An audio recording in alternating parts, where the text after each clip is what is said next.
Hari ini mari kita bersama-sama membaca dan merenungkan firman Tuhan yang terdapat di dalam Roma pasal yang ke-8 ayat 26 sampai dengan ayat yang ke-30. Roma 8 ayat 26 sampai dengan ayat yang ke-30. Saya akan baca lebih dahulu ayat yang ke-28.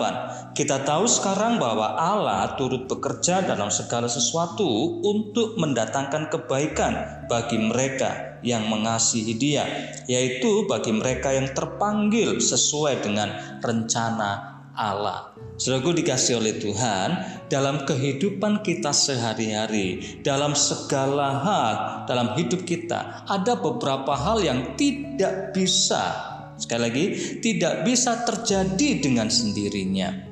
Saudaraku, kita harus tahu bahwa ada hal-hal yang seringkali terjadi dan itu ada dalam rencana besar rancangannya Allah. Oleh karena itu saya mengajak saudara dan saya untuk mengerti bahwa Roma 8 ayat 28 itu membawa saudara dan saya memahami bahwa Allah tahu yang terbaik buat saudara dan saya.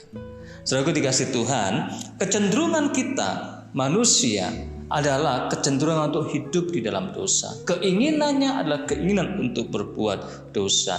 Dan itu berbuahkan kejahatan, menghasilkan kejahatan. Oleh karena itu saudaraku dikasih Tuhan, saudara dan saya senantiasa berharap dan mempercayakan hidup kita kepada Allah. Bagaimana caranya? Cara yang terbaik adalah datang kepada Allah. Cara yang terbaik adalah berdoa kepada Allah. Tapi persoalannya, tidak semua orang dengan mudah bisa berdoa. Kelihatannya gampang berdoa, tetapi tidak semua bisa berdoa. Bahkan Alkitab berkata dalam Roma pasal 8 26 ini dikatakan, demikian juga Roh membantu kita dalam kelemahan kita, sebab kita tidak tahu bagaimana sebenarnya harus berdoa, tetapi Roh sendiri berdoa untuk kita kepada Allah. Saudara perhatikan, Allah sendiri juga tahu, Allah mengerti. Paulus menyampaikan bahwa Allah Allah Roh Kudus membantu kita untuk berdoa. Perhatikan sekali lagi, demikian juga Roh membantu kita dalam kelemahan kita. Dalam hal apa? Sebab kita tidak tahu bagaimana seharusnya berdoa. Sangat penting saudara dan saya terus bergantung, berharap dan dipenuhi dengan Roh Kudus dalam hidup kita, dan mengajarkan kepada saudara dan saya hidup di dalam doa. Dia mengajarkan kepada saudara bagaimana seharusnya kita berdoa. Allah sekali lagi, Allah tahu yang terbaik buat saudara. Dia memberikan yang paling penting, Roh Kudus dalam diri saudara juga yang mengajar Anda untuk berdoa. Kemudian selanjutnya dalam Roma pasal 8 ayat 28 tadi saudaraku dikatakan sekali lagi, Allah turut bekerja dalam segala sesuatu untuk mendatangkan kebaikan. Hal yang sangat luar biasa. Allah mengenal dan tahu persis siapa kita. Allah tahu dan tahu persis apa rencana yang terbaik buat saudara dan saya.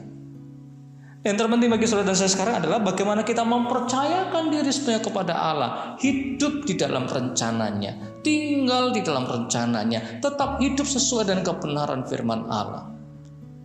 Saudaraku dikasih Tuhan, meskipun kita seringkali mengalami kegagalan dalam pengiringan kita kepada Tuhan, Dia tidak pernah gagal buat hidup kita. Seringkali kita gagal dalam mengasihi Dia, Dia tidak pernah gagal mengasihi kita. Allah menyelesaikan yang terbaik dalam rencananya. Saudara perhatikan dalam ayat yang ke-30. Dan mereka yang ditentukannya dari semula, mereka itu juga dipanggilnya. Dan mereka yang dipanggilnya, mereka itu juga dibenarkannya. Dan mereka yang dibenarkannya, mereka itu juga akan dimuliakannya. Saudara perhatikan, Allah mengerjakan pemulihan dalam hidup saudara terus secara progres bertahap sampai kepada kemuliaannya dinyatakan kepada saudara. Tinggallah dalam Kristus, hiduplah dalam tuntunan Roh Kudus, karena Dia mengajar saudara yang luar biasa bagaimana kita berdoa. Dan Dia tahu yang terbaik, Dia turut bekerja mendatangkan kebaikan dalam hidup saudara. Tuhan Yesus memberkati saudara semuanya. Shalom.